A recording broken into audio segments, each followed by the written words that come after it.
इस्लाम इजाजत देता है कि घर से बाहर निकलो, आग को बुझाओ, हर आदमी अपना आधार कार्ड सही तरीके से बनवाए। ये मत मानिए कि सिर्फ मुसलमान टारगेट है। मुसलमान तो पहला टारगेट, दूसरा टारगेट दलित है, तीसरा टारगेट ट्राइबल है, चौथा टारगेट ओबीसी है, पांचवा टारगेट गरीब है, और आखिरी जो मुद्दा है वो ये है कि कैसे इस देश में मनुस्मृति लाया जाए और सारे लोगों को पढ़ाई से रोका जाए और इनके शासन को सदियों सदियों तक जारी किया जाए। ये मुद्दा है। एक्शन क्या होना चाहिए? प्लानिंग ये है कि जिस तरह से इन्होंने मास डिसइंफ्रेंच करने की आपको कोशिश की है, आप अपने को इनफ्रेंचाइज करने की कोशिश कीजिए। कैसे इनफ्रेंचाइज करेंगे? अपने सारे वोटिंग डॉक्यूमेंट्स को प्रॉपर तरीके से सबसे पहले बनाइए। आज ही जा करके हर आदमी अपना आधार कार्ड, अपना इलेक्शन आइडेंटिटी कार्ड, बाकी सारे कार्ड्स सही तरीके से बनवाए। जो आदमी घर शिफ्ट करता है, शिफ्टिंग के बाद मैंने किताब लिखी है, उसमें कहा गया है कि अगर एक दलित और एक मुसलमान अगर अपने घर को शिफ्ट करता है तो उसके नाम को डिलीट कर दिया जाता है। आप जहां पर जाते हैं नए तरीके से अपने नाम को ऐड कीजिए। आपके मेल को फीमेल लिखा जाता है, आपके फोटो को चेंज कर दिया जाता है। बीजेपी के लोग फॉर्म नंबर 7 के थ्रू आपके वोटर आइडेंटिटी कार्ड को चैलेंज करते हैं। बिना इंक्वायरी के इलेक्शन कमीशन आपके वोटर आइडेंटिटी कार्ड को खत्म कर देता है। आप सजग नहीं है। सबसे पहले आप सजग होइए, सबसे पहले अपने कार्ड्स बनाइए। कार्ड्स बनाने के बाद जो वोटर लिस्ट है उसको उठाइए और देखिए कि महमूद आलम अगर लिखा हुआ है तो उसका स्पेलिंग सही है क्या, हम मेल हैं तो मेल है क्या, फीमेल हैं तो फीमेल है क्या, हमारा फोटोग्राफ है क्या। इन सारी चीजों को इंश्योर कीजिए और इंश्योर करने के बाद आप यूनाइट होइए। और यूनाइट होने के बाद जिस तरह से इलेक्टोरिकली ये सरकार आपके सर पे बैठी है, उसी तरह से इलेक्टोरिकली इस सरकार को उठा के फेंक दीजिए। जिन लोगों ने कहा था माइनॉरिटीज, मुस्लिम्स, क्रिश्चियन, सिख, बौद्ध, जैन, पारसी 19.6% है, लगभग 20% है। दलित 16.5% है, कितना हो गया? 36.5%। ट्राइबल 8.5% है, कितना हो गया? 45% हो गया। अगर सेकुलर जो हमारे ओबीसी हैं और सेकुलर जो हमारे अपर कास्ट हैं, अगर इनको मिला दिया जाए तो हमारी तादाद 60 के ऊपर जाती है। और अगर हम चाह लें प्रॉपर तरीके से यूनाइट हो जाएं, प्रॉपर तरीके से अज़्म कर लें, प्रॉपर तरीके से साइलेंट रेवोल्यूशन के लिए अगर हम तैयार हो जाएं, तो इस सरकार को हम इलेक्टोरिकली उखाड़ फेंक सकते हैं। और इसके लिए आपको तैयार होने की जरूरत। तो मेरे कहने का मतलब है कि दोस्तों, ये जो सारी चीजें जो आपके सामने फैक्ट्स हो रही हैं, ये हिंसा नहीं है, ये मणिपुर नहीं है, ये कश्मीर नहीं है, ये यूसीसी नहीं है, ये सीएए नहीं है। ये एक ही है कि आपको मास स्केल पे कैसे डिसइंफ्रेंचाइज किया जाए, वोट देने के अधिकार से आपको कैसे वंचित किया जाए। इस बात को समझिए, अपने वोटिंग राइट्स को समझिए। आपकी इस देश में कदर व कीमत क्यों है? क्योंकि आप वोट देते हैं। जिस दिन आपके वोटिंग राइट को खत्म कर दिया जाएगा, आप कीड़े मकोड़े हो जाएंगे। चाहे वो कोई भी समाज हो, चाहे वो दलित समाज हो, ट्राइबल समाज हो या माइनॉरिटी का समाज हो। अपने राइट्स को समझिए, अपने डॉक्यूमेंट्स को बनाइए। और आने वाले इलेक्शन में मैं कहना चाहता हूं कि वोट करना ये लगना चाहिए कि 100% दलितों ने, 100% मुसलमानों ने, 100% ट्राइबल ने वोट किया है। और अगर आने वाले इलेक्शन में अगर आप वोट नहीं करते हैं तो समझ जाइए कि आप अपने मजहब को धोखा दे रहे हैं, आप अपने देश को धोखा दे रहे हैं। अगर बाहर आग लगी हो और घर के अंदर अगर हम चैन से बैठते हैं, इस्लाम इसकी इजाजत नहीं देता है। देखिए, आपके सामने जो बातें हो रही हैं आज, इस चर्चा सत्र के 2 पार्ट है। एक पार्ट है यूसीसी और दूसरा पार्ट है मॉब वायलेंस। हम दोनों को अलग अलग चर्चा करेंगे। पहला मैं कहना चाहता हूं, हम यूसीसी को हम लेते हैं। आज से 6 महीना 1 साल पहले आपने देखा होगा कि लव जिहाद और धर्मांतरण इस देश का सबसे पहला मुद्दा था। अलग अलग रियासतें अपने अपने रियासत में कानून बना रही थी। कर्नाटक की बीजेपी सरकार कानून अलग से बना रही है, मध्य प्रदेश की सरकार अलग से कानून बना रही है, हरियाणा की खट्टर सरकार अलग से कानून बना रही है, धामी सरकार अलग से कानून बना रही है, योगी सरकार अलग से कानून बना रही है। मैं आपको कहना चाहता हूं कि हिंदू, मुसलमान, सिख, ईसाई ये सारे राष्ट्रीय स्तर के मजहब हैं भारत में, अगर एक मजहब से धर्मांतरण करके अगर कोई दूसरे मजहब में जाता है, अगर सरकार को लगता है तो ये राष्ट्रीय समस्या होनी चाहिए, तो सरकार एक कानून बना करके इस समस्या को हल क्यों नहीं करती है? मल्टीपल स्टेट्स में मल्टीपल कानून क्यों बनते हैं? सरकार का मकसद है कि लव जिहाद और धर्मांतरण के जरिए जो हमारा जो सामाजिक स्पेस है उसको कम्युनलाइज किया जाए और जो इलेक्शन का जो माहौल है उसको पोलराइज किया जाए और पॉलिटिकल बेनिफिट उठाया जाए। तो बीजेपी का जो एजेंडा है, चाहे वो लव जिहाद हो, धर्मांतरण हो, या 2014 से लेकर के आज तक के जो भी फंडामेंटल चेंजेज आए हैं, ये पॉलिटिकल प्रोजेक्ट है। पॉलिटिकल प्रोजेक्ट किस लिए है? To gain political benefit. उसी तरह से यूसीसी आ रहा है। अगर सरकार को लगता है कि यूसीसी आनी चाहिए और राष्ट्रीय समस्या है, तो आसाम का चीफ मिनिस्टर हिमंता बिस्वा शर्मा क्यों कहता है कि हम पॉलीगेमी पे कानून बनाएंगे?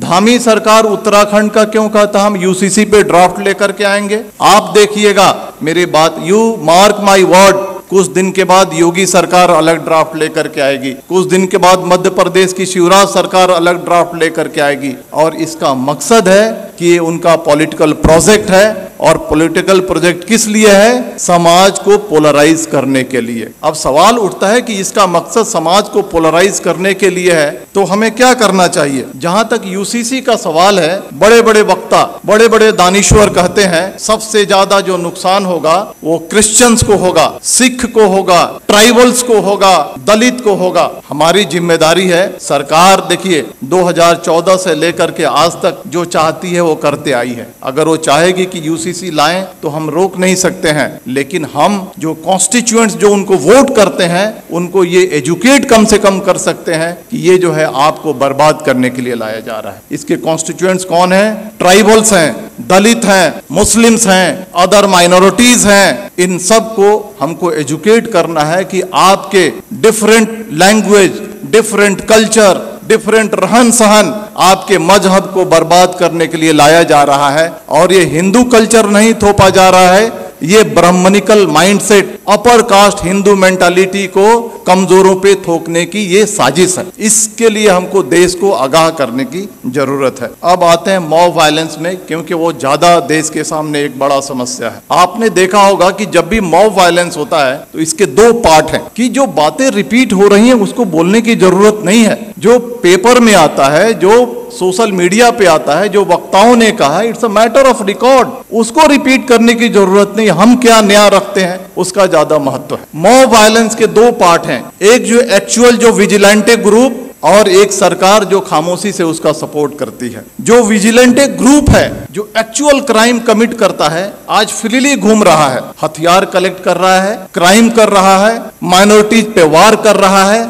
और उसको कोई छेड़ने वाला, कोई अरेस्ट करने वाला नहीं है। दूसरा जो पार्ट है आज की सरकार कितनी भी मॉब लिंचिंग हो जाए, मणिपुर हो जाए, नू हो जाए, पुन्हाना हो जाए, झिरका हो जाए, ट्रेन में फायरिंग हो जाए, दंगे हो जाए, सरकार जबान नहीं खोलने वाली है। सरकार चुप है। सरकार इज मेंटेनिंग साइलेंस। और साइलेंस को क्या कहा जाता है? साइलेंस को, खामोशी को रजामंदी कहा जाता है। सरकार वायलेंस को रजामंदी दे रही है। सरकार रजामंद है कि वायलेंस किया जाए। इसके दो पार्ट हैं, जो विजिलेंटे ग्रुप हैं और जो सरकार है, इनके मोटिव में फर्क है। जो विजिलेंटे ग्रुप है उनका मोटिव है कि हम जो कमजोर हैं उन पे हमला कर रहे हैं, उनको सबक सिखा रहे हैं, उनको तकलीफ में डाल रहे हैं, और बहुत खुश हैं कि तारीख में इन्हें हमको सताया था। ये बात सही है या गलत, इसकी अलग चर्चा की विषय है, लेकिन इन्होंने हमें तारीख में हमको तकलीफ दी थी, आज हम इनको तकलीफ दे रहे हैं। वो खुश है। वो इलिटरेट, कम पढ़ा लिखा आदमी जो विजिलेंटे ग्रुप है खुश है। लेकिन जो सरकार, जो ऑर्गेनाइजेशन आरएसएस इस देश को चला रही है, उनका जो एजेंडा है वो एजेंडा बिल्कुल ही अलग है। वो एजेंडा है मास डिसइनफ्रेंचाइजमेंट की, यानी मास स्केल पे आपको वोट देने से वंचित किया जाए। इसको मैं समझाऊंगा, आप मुत्तफिक नहीं होंगे मेरी बातों से, लेकिन मैं समझाऊंगा। 19वीं सदी में सदर्न अमेरिका में Jim Crow system of mass disenfranchisement लागू किया गया था। कोर्ट ने भी इसकी इजाजत दी थी। यह क्या है कि छोटे मोटे क्राइम में आपको पनिशमेंट हो जाए, किसी तरह की आपने अनुशासनहीनता कर दी, किसी तरह से आपने अपने लाइफ को थोड़ा सा डेविएट कर लिया, इन सारे मुद्दों पे आपको वोट देने की राइट को छीन लिया जाएगा। This is the Jim Crow system of mass disenfranchisement. वही सिस्टम सरकार धीरे धीरे इस देश में लागू करना चाहती है। चाहे वो कश्मीर का मुद्दा हो, चाहे वो मणिपुर का मुद्दा हो, चाहे वो बुलडोजर का मुद्दा हो, चाहे वो CAA का मुद्दा हो, चाहे वो UCC का मुद्दा हो। ये 5 चीजें मैंने आपके सामने रखी हैं। ये पांचों जो मुद्दे हैं, these are basically hidden agenda of mass disenfranchisement। कैसे कश्मीर से 370 हटाया गया, मोटिव ये है, उद्देश्य ये है कि वहां के पॉपुलेशन को ऑल्टर किया जाए, डेमोग्राफी को ऑल्टर किया जाए। जो मुसलमान चीफ मिनिस्टर बनता है उसको हटा करके अपर कास्ट बनिया या ब्राह्मण या राजपूत वहां पे चीफ मिनिस्टर बैठाया जाए। मणिपुर का जो मामला है, मणिपुर के मामले को हद से ज्यादा तूल इसलिए दिया जा रहा है, सरकार खामोश है, कि वहां के डेमोग्राफी को चेंज किया जाए और वहां के जो लोग हैं जो वोट करते हैं उनको रोका जाए और बीजेपी के रास्ते को साफ किया जाए। बुलडोजर जो चलाया जाता है, बुलडोजर चलाने के बाद आपका घर खत्म हो जाता है, आपकी पहचान खत्म हो जाती है, आप अपना वोटर ID कार्ड नहीं बना सकते हैं, आप बहुत सारी चीजों से वंचित हो जाते हैं। आप ये जो बुलडोजर चलाया जा रहा है, it's a part of disenfranchisement. CAA जो आया था, आपने देखा ना कि NRC करेंगे, फिर CAA को लागू करेंगे, करोड़ों करोड़ों की तादाद में मुसलमानों को डिसइंफ्रेंच करने की ये साजिश थी। UCC जो लाया जा रहा है, छोटे छोटे सिविल मैटर्स को कैसे उसको पनिश करके और उस पनिशमेंट को आधार बना करके आपके वोटिंग राइट्स को छीना जाएगा। आज आपने देखा ना, एक डिफेमेशन केस को आधार बना करके एक राष्ट्रीय पार्टी के बड़े नेता के जब उसके सदस्यता को खत्म किया जा रहा है, छीना जा रहा है, तो आपकी वोटिंग राइट्स कोई बड़ी चीज नहीं है। तो ये जो चीजें जो हमारे सामने हो रही हैं, ये आपके वोटिंग राइट्स को खत्म करने की है। लेकिन बहुत अफसोस की बात है कि ठीक है, बीजेपी के रियासतों में ये हो रहा है, लेकिन कांग्रेस रूल्ड स्टेट्स हैं, रीजनल पार्टी रूल्ड स्टेट्स हैं, OBC बेस की जो पार्टियां हैं वो सरकार में है, जैसे बिहार है वहां पे हैं। लेकिन जब ये कम्युनल एलिमेंट्स कमजोरों पे, दलितों पे, मुसलमानों पे, अदर माइनॉरिटीज पे, ट्राइबल्स पे अत्याचार करती हैं, तो वैसी कार्रवाई नहीं करती हैं जैसी होनी चाहिए। ये बहुत अफसोस की बात। आग बुझाने का यही तरीका है कि अपने अधिकार को समझो। ये नहीं कि हम तफरीह पे निकल गए, ये नहीं कि हम बिहार के हैं तो हम बॉम्बे में हैं तो हम वोट नहीं करेंगे। 10-10 हजार रुपए खर्च करो, फ्लाइट से जाओ, 1 महीना की तनख्वाह को अपने खर्च करो, लेकिन जहां पे तुम्हारा वोट है वहां पर जाकर के 100% ऐसा रिकॉर्ड होना चाहिए, हिस्ट्री में ये बात आनी चाहिए कि आने वाले इलेक्शन में जितने जो कमजोर तबके थे भारत के, उन्होंने 100% वोटिंग की थी, और तभी जाकर के ये देश बचेगा। इतनी ही बात करके मैं अपनी बात खत्म करता हूं। धन्यवाद। जय भारत, जय Hind. Thank you very much.